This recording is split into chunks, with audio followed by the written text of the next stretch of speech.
اب برصغیر میں تصوف کیسے آیا اور تصوف کی تحریک کہاں شروع ہوئی، اس کے بارے میں بھی تھوڑی سی معلومات آپ کو دینا چاہتا ہوں۔ میں اپنے مختصر ولاگ میں آج آپ کو بتاؤں گا کہ چشتیہ، قادریہ، نقشبندی اور سہروردی جو سلسلے ہیں، ان کا کیا کردار رہا ہے اور انہوں نے کیسے برصغیر کے مسلمانوں کی زندگی پر اثرات ڈالے ہیں، اور آخر اس کی بنیاد کیا ہے۔ ہم صوفی ازم کے بارے میں سنتے ہیں، تصوف کے بارے میں سنتے ہیں، مگر ہمارے اکثر مسلمانوں کو اس کے بارے میں بالکل بھی پتہ نہیں ہے۔ تو یہ جو سلسلے ہیں، السلام علیکم ورحمۃ اللہ وبرکاتہ۔ آج تصوف اور صوفی تحریکیں اسلامی تاریخ میں کتنی اہمیت رکھتی ہے اور ان روحانی تحریکوں نے کیا اثرات مرتب کیے ہیں اور اسلام کے پیغام کو کس طرح محبت، روحانیت اور انسانی شکل میں پیش کیا ہے، آج میں اس پر بات کروں گا اور آپ کو بتاؤں گا کہ ان تحریکوں نے نہ صرف مشرق وسطی بلکہ بر صغیر اور دیگر علاقوں میں بھی انسانیت پر گہرے اثرات مرتب کیے ہیں۔ آج میں نے جس موضوع کا انتخاب کیا ہے وہ تمام مسلمانوں کے لیے انتہائی اہم ہے، لہٰذا آپ اس کو ضرور سنیں اور اس سے آپ ضرور فائدہ اٹھائیں۔ تصوف اور صوفی تحریکوں کی تاریخیں اور ان کی جو جڑیں ہیں وہ ابتدا سے ہی انتہائی انٹرسٹنگ ہیں۔ تصوف کی ابتدا کا بنیادی مقصد کیا ہے؟ ان کا بنیادی مقصد خدا کی قربت اور روحانی پاکیزگی حاصل کرنا ہے۔ اس کی بنیادیں قرآن اور حدیث کی تعلیمات میں بھی ملتی ہیں اور پیغمبر اسلام خاتم النبیین حضرت محمد صلی اللہ علیہ وآلہ وسلم کی روحانی زندگی میں بھی اس کی مثالیں اور تعلیمات ملتی ہے۔ اب ابتدائی اسلامی دور میں اہل صفہ نامی جو گروہ تھا، جو صحابہ تھے، ان کی سادہ زندگی یہ بھی ہمارے لیے مشعل راہ ہے۔ ان صحابہ کرام رضوان اللہ اجمعین نے جو سادہ زندگی اختیار کی تھی، یہ صوفیانہ زندگی کے اصولوں سے ملتی جلتی ہے۔ انہی سے متاثر ہو کر یہ تصوف پھر پوری دنیا میں پھیلا ہے۔ تصوف کا آخر مطلب کیا ہے؟ ہم تصوف کے بارے میں سنتے ہیں مگر اس کا بنیادی مقصد یہ ہے کہ انسان وہ اپنی خواہشات ترک کر کے جو روحانی زندگی ہے اس کو فوقیت دے اور انسان دنیا کی چیزوں کو ترک کر دے اور وہ اپنے اللہ سے تعلق بنا دے۔ ایسی خواہشات کو دور کرنا اور روحانی ترقی کرنا، پھر اللہ کی محبت میں اپنی زندگی گزارنا، یہ تصوف کا اصل مرکز و محور ہے۔ تصوف کا جو مرکزیت ہے وہ توحید، محبت، خدمت خلق اور اللہ سے تعلق ہے، جو آپ کو صوفیہ کرام کی زندگی میں ملتا ہے۔ آپ کو چند اہم اولیاء کرام کی زندگی کے بارے میں بتاتا ہوں، ان کی زندگی سے آپ کو یہ تصوف کی بنیادیں ملتی ہے کہ تصوف کسے کہتے ہیں اور اس نے انسانی زندگی پر کتنے بڑے اثرات وہ مرتب کیے ہیں، اور مسلمانوں کے لیے تصوف کتنی اہم چیز ہے۔ اب جس شخص میں توحید نہیں، محبت نہیں، خدمت خلق نہیں اور اللہ سے تعلق نہیں، وہ تصوف کے بارے میں کچھ بھی نہیں جانتا۔ ہمارے ابتدائی جو صوفیاء تھے، حضرت حسن بصری رحمۃ اللہ علیہ، حضرت رابعہ بصری رحمۃ اللہ علیہ اور دیگر نے زہد و تقوی، عبادت اور سادگی کی راہوں پر چل کر تصوف کی ایسی بنیاد رکھی جو آج بھی قائم ہے، اور لاکھوں کروڑوں مسلمان آج بھی دنیا میں تصوف پر اپنی خوبصورت زندگی گزارتے ہیں۔ اب بر صغیر میں تصوف کیسے آیا اور تصوف کی تحریک کہاں شروع ہوئی، اس کے بارے میں بھی تھوڑی سی معلومات آپ کو دینا چاہتا ہوں۔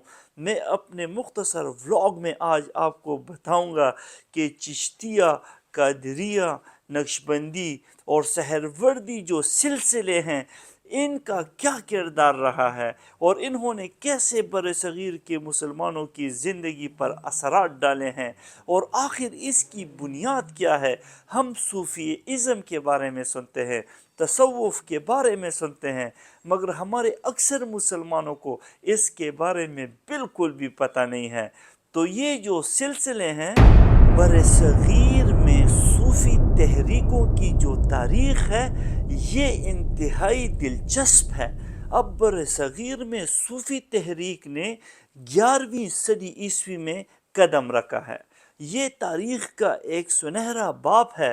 آپ اس کو پڑھیں، آپ کو پتہ چلے گا کہ اس خطے میں تصوف کو پھیلانے میں جو چشتی، قادری، نقشبندی اور سہروردی سلسلوں نے کتنا اہم کردار ادا کیا ہے، اور وقتاً فوقتاً مسلمانوں کی زندگی کو اسلام کے مطابق گزارنے کا بہترین درس دیا ہے۔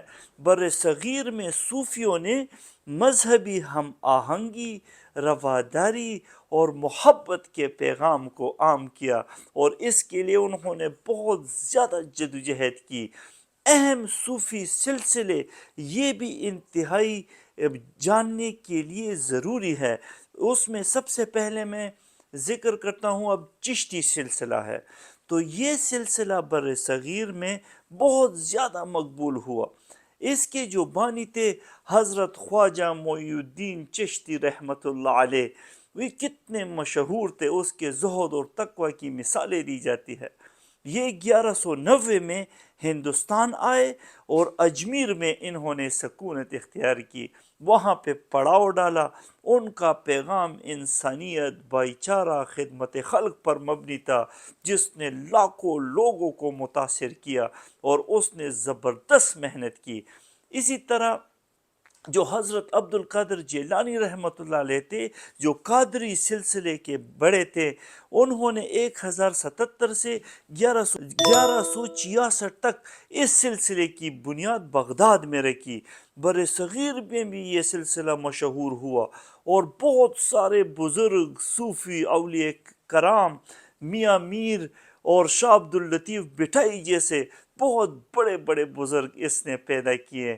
اگر میں آپ کو نقشبندیہ سلسلے کی مثال دوں تو اس میں آپ ذہن نشین کریں، امام ربانی حضرت مجدد الف ثانی نے اس کو بر صغیر میں بہت زیادہ مقبول کیا تھا، اور انہوں نے اکبر کے جو دین الہی تھا، تاریخ بتاتی ہے اس کے خلاف اسلامی اصولوں کی پاسداری پر زور دیا، اور اس وقت کے لاکھوں کروڑوں مسلمانوں کو اسلامی اصولوں کے مطابق، اسلامی روایات کے مطابق ان کے ایمان کی حفاظت کی، اور بہت زیادہ محنت کی کہ لوگ یہ غلط دین الہی، اکبر بادشاہ کی غلط پالیسیاں، اسلامی غلط عقائد کو چھوڑ کر ایک اللہ وحدہ لا شریک کے ساتھ اپنا تعلق بنائیں، اور انہوں نے بھی لاکھوں انسانوں کو وہ ان کا تعلق اللہ سے بنایا، اور بہت زبردست محنت کی۔ ان کی بھی کافی مثالیں موجود ہیں۔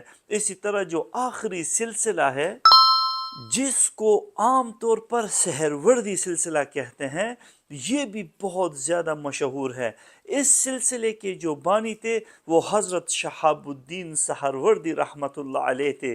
بر صغیر میں حضرت بہاؤالدین ذکریہ ملتانی رحمۃ اللہ علیہ نے اس سلسلے کو بہت زیادہ مقبول بنایا، اور اس کے پیغام کو بہت زیادہ لوگوں تک پہنچایا، اور لاکھوں ان کے مریدین ہیں۔ آج بھی دنیا میں یہ چاروں سلسلے وہ زندہ بھی ہیں، اور لوگ اس پر اپنی زندگی بناتے ہیں، اور اسلامی اصولوں کے مطابق یہ خوبصورت زندگی گزارتے ہیں۔ اس کے انسانیت پر بہت گہرے اثرات ہیں۔ صوفی تحریکوں نے انسانیت پر ایسے اثرات مرتب کیے ہیں جن میں مذہبی رواداری بھی موجود ہے، اس میں بھائی چارہ بھی موجود ہے، اس میں خدمت خلق کا جذبہ بھی آپ کے اندر موجود ہوتا ہے، اور یہ چاروں سلسلے امن کا پیغام بھی دیتے ہیں کہ انسان جھگڑے نہ کریں، زمین پر فساد نہ پھیلائیں اور ایک اللہ کی مان کر اپنی زندگی گزارے۔ تو صوفیان ہندو، مسلمان اور دیگر مذاہب کے لوگوں کے درمیان وہ اتحاد کو فروغ دیا تھا۔ یہ چاروں سلسلے اسلام کے انتہائی اہم ہیں، لاکھوں مسلمان اس پر زندگی گزارتے ہیں، اور یہ سلسلے مذہب کی بنیاد پر تفریق کرنے کی بجائے انسانیت کو ترجیح دیتے ہیں۔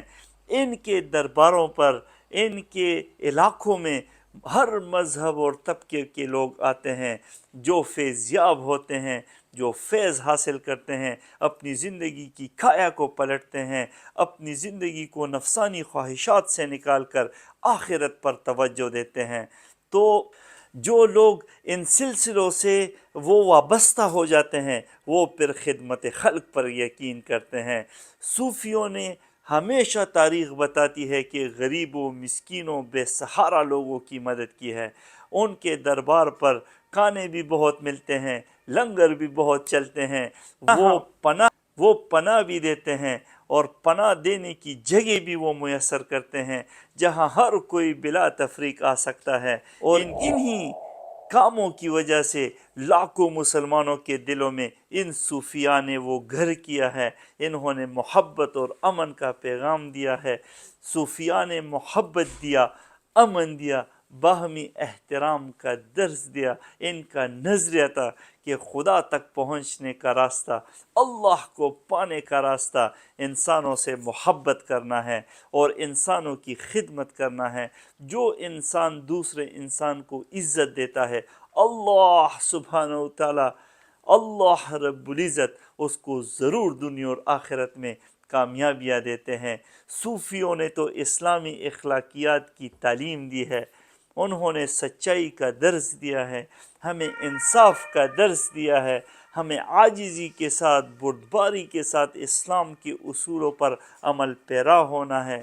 لوگوں میں اخلاقی شعور کیسے پیدا ہوں، ہم اسلامی اصولوں کو معاشرتی سطح پر کیسے اپنائیں گے، ہمیں چاروں سلسلوں سے یہ ترغیب ملتی ہے کہ آپ بہترین مسلمان بن کر دوسروں کی خدمت کریں۔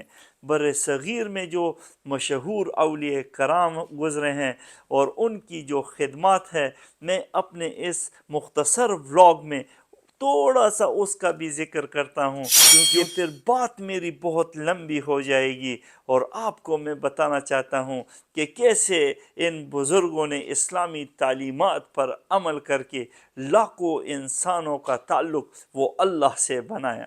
بر صغیر میں جو مشہور اولیاء کرام اور ان کے جو بڑے بڑے نام ہیں، اس میں چند کا ذکر کرتا ہوں، کیونکہ ان اولیاء کرام نے سب مسلمانوں کو محنت اور خدمت کے ذریعے، محبت اور خدمت کے ذریعے لوگوں کو تصوف اور اسلامی تعلیمات سے ہمیشہ روشناس کروایا اور لوگوں کے دل میں اللہ کی محبت کو ڈالا۔ اس میں جو سب سے پہلا نام اب میرے ذہن میں آ رہا ہے وہ حضرت محی الدین چشتی اجمیری رحمۃ اللہ علیہ کا نام ہے، جنہوں نے زبردست محنت کی، اور اس کا جو دورانیہ ہے تاریخ میں پڑھا کہ 1141 سے لے کر تقریباً 1236 عیسوی تک انہوں نے بر صغیر میں تصوف کی بنیادیں رکھی، اور اجمیر شریف کو انہوں نے اپنا مرکز بنایا۔ لاکھوں انسانوں کو اس نے مسلمان کیا، انہوں نے امن، محبت، بھائی چارہ، خدمت خلق کا درس دیا۔ اس کے مزار پر بھی ہندو اور مسلمان دونوں اکٹھے آتے ہیں، وہ عقیدت رکھتے ہیں، لاکھوں ہندو اس کے نظریات سے وہ متاثر ہیں۔ اسی طرح اگر بر صغیر کی تاریخ پر آپ نظر ڈالیں تو آپ کو حضرت نظام الدین اولیاء کا نام پھر ملتا ہے۔ میں خود نیو دہلی میں ان کے مزار پہ گیا ہوں، ان کا مزار میں نے خود وزٹ کیا نیو دہلی میں، بالکل جو نظام الدین مرکز ہے دعوت و تبلیغ کی جو عظیم محنت ہے، ان کے مزار کے ساتھ وہ مدرسہ اور مسجد بھی میں نے دیکھی ہے۔ 2012 میں اپنے دوست میئر پشاور زبیر علی اور اپنے دوست کار چوائس کے اونر سجاد خان کے ساتھ میں انڈیا گیا تھا، وہاں پر میں نے ان کے مزار پر خود حاضری دی تھی۔ تو ان کا جو دور ہے وہ 1238 سے لے کر 1325 عیسوی کے درمیان ملتا ہے۔ وہ انڈیا کے دلی میں چشتی سلسلے کے ایک عظیم صوفی اور بزرگ گزرے ہیں، لاکھوں لوگ آج بھی ان کے مزار پر عقیدت کے لیے آتے ہیں۔ انہوں نے امیر اور غریب سب کو یکساں کیا تھا، انہوں نے محبت کا درس پھیلایا اور مذہبی ہم آہنگی کا انہوں نے ہمیشہ پرچار کیا۔ ان کے مرید امیر خسرو جیسے تصوف کے بہت بڑے بڑے شاعر وہ گزرے ہیں، انہوں نے اپنی شاعری کے ذریعے ان کے پیغام کو پوری دنیا میں وہ پھیلایا تھا۔ اسی طرح حضرت بو علی شاہ قلندر 1209 سے 1324 عیسوی کے درمیان وہ ہریانہ میں مقیم تھے، اور ان کا پیغام بھی محبت اور امن پر مبنی تھا۔ ان کے ماننے والے بھی، جو آپ تاریخ پڑھیں، آج بھی انتہائی زیادہ ہے اور لاکھوں کی تعداد میں ان کی تعلیمات پر مسلمان عمل کرتے ہیں۔ اور اگر میں اس وقت ایک بہت بڑی ہستی کا نام لوں تو حضرت بہاؤالدین ذکر ملتانی رحمۃ اللہ علیہ کا نام آتا ہے میرے ذہن میں، جن کا دورانیہ 1182 سے لے کر 1267 کے درمیان آتا ہے، اور انہوں نے ملتان میں سہروردی جو سلسلہ ہے اس کو انتہائی فروغ دیا۔ انہوں نے اسلامی اخلاقیات کا درس دیا، روحانیات کا درس دیا، انہوں نے لوگوں کی روحانی تربیت کی اور لاکھوں مسلمانوں کو اس طرف راغب کیا کہ وہ اپنا تعلق وہ اللہ سے لگائیں۔ اور 1177 سے 1274 کے درمیان آپ کو ایک عظیم ہستی ملتی ہے جس کا نام آپ بھی جانتے ہیں، اور اس عظیم انسان کا نام ہے حضرت لال شہباز قلندر رحمۃ اللہ علیہ۔ انہوں نے سندھ کی دھرتی پر مذہبی رواداری کو فروغ دیا اور مختلف طبقوں میں محبت اور بھائی چارہ پھیلایا۔ ان کی جدوجہد آج بھی زندہ ہے۔ ان کا مزار 7 شریف بھی میں گیا ہوں، حیدرآباد کے انتہائی قریب ہے۔ یہاں ہر سال ایک عرس بھی ہوتا ہے جس میں لاکھوں مسلمان شریک ہوتے ہیں، اور ان کے نظریات پر آج بھی پورا سندھ لاکھوں کروڑوں مسلمان وہ زندگی گزارتے ہیں۔ ان کے مزار کا بھی میں نے وزٹ کیا ہے، وہاں پہ ہمیشہ لنگر ہوتا ہے اور وہاں پہ بہت زبردست سما ہوتا ہے۔ ان کے مزار پر حاضری بھی میرے لیے قابل فخر ہے۔ اسی طرح حضرت شاہ عبداللطیف بٹائی رحمۃ اللہ علیہ 1690 سے لے کر 1752 تک جو سندھ کے عظیم صوفی شاعر تھے، جنہوں نے اپنی شاعری کے ذریعے تصوف کا پیغام، محبت، امن اور اللہ کی وحدانیت کا پیغام پوری دنیا میں پھیلایا، آج بھی لوگ ان کی شاعری کو سنتے ہیں اور بہت زیادہ پیار کرتے ہیں۔ حضرت مجدد الف ثانی کا اگر میں ذکر نہ کروں تو یہ خیانت ہوگی۔ ان کا جو دور 1624 تک ہے وہ نقشبندی سلسلے کے عظیم صوفی گزرے ہیں، بہت اللہ کے ولی گزرے ہیں۔ انہوں نے بھی اسلام کے اصولوں کی حفاظت کے لیے بہت زیادہ قربانیاں اور سختیاں جھیلی، اور ان لوگوں نے بر صغیر میں لاکھوں انسانوں کی زندگیاں بدلی۔ ان کا مزار سرہند شریف بہارت میں آج بھی موجود ہے، اور لاکھوں عقیدت مند آج بھی ان کے مزار پر حاضری دیتے ہیں۔ تو تصوف اور صوفی تحریکیں بر صغیر میں امن، محبت، انسانیت کے فروغ کے لیے آئی تھی۔ انہوں نے کروڑوں انسانوں کی زندگیاں بدلی، مسلمانوں اور ہندو اور دیگر مذاہب کے لوگوں کو بھی انہوں نے بہت زیادہ متاثر کیا۔ صرف مسلمان نہیں، ہندو بھی ان سے متاثر رہے۔ صوفیاء کی تعلیمات، ان کی زندگیاں، ان کی مذہبی رواداری اور معاشرتی ہم آہنگی سے یہ ثابت ہوتا ہے کہ یہ چاروں سلسلے یہ اسلام کے اہم ستون ہیں اور لوگوں کی زندگی بدلنے کا بہت بڑا ذریعہ ہے۔ آج بھی لاکھوں علماء ان بڑی بڑی ہستیوں کے سلسلوں کو زندہ رکھے ہوئے ہیں اور کروڑوں لوگوں کی زندگی وہ بدل رہے ہیں۔ آج بھی لوگ ذکر کرتے ہیں، اللہ کی یاد میں اپنی زندگی گزارتے ہیں اور خوشیاں ایک دوسرے کے ساتھ وہ شیئر کرتے ہیں۔ لاکھوں مسلمانوں کی زندگی بدلنے کے لیے تصوف اور ان کی جو تحریکیں ہیں وہ آج بھی دنیا میں زندہ اور تابندہ ہیں۔ اگر میں اس ولاگ کو مختصر کروں اور مختصر الفاظ آپ کو بتاؤں تو صوفیات کی تعلیمات نے مذہبی رواداری اور معاشرتی ہم آہنگی کو ہمیشہ فروغ دیا ہے اور یہ تاریخ کا ایک اہم حصہ ہے، اور ان کے پیغامات انسانیت کے لیے روحانی و اخلاقی جواز بھی فراہم کرتے ہیں کہ سب مسلمان وہ اسلامی تعلیمات پر اپنی زندگی گزاریں۔ آج بھی ان بزرگوں کی تعلیمات معاشرتی محبت، اتحاد کے فروغ میں اہم کردار ادا کرتی ہیں۔ یقیناً میرے اور ولاگز کی طرح آج بھی آپ نے میرے ولاگ کو پسند کیا ہوگا۔ مجھے دیکھنے اور سننے کے لیے آپ سب کا بہت شکریہ۔ میری اور ویڈیوز دیکھنے کے لیے آپ سے التماس کرتا ہوں کہ میرے یوٹیوب چینل @ارباب فاروق جان کو ضرور سبسکرائب کریں۔ مجھے دیکھنے اور سننے کے لیے سب کا شکریہ۔ السلام علیکم ورحمۃ اللہ۔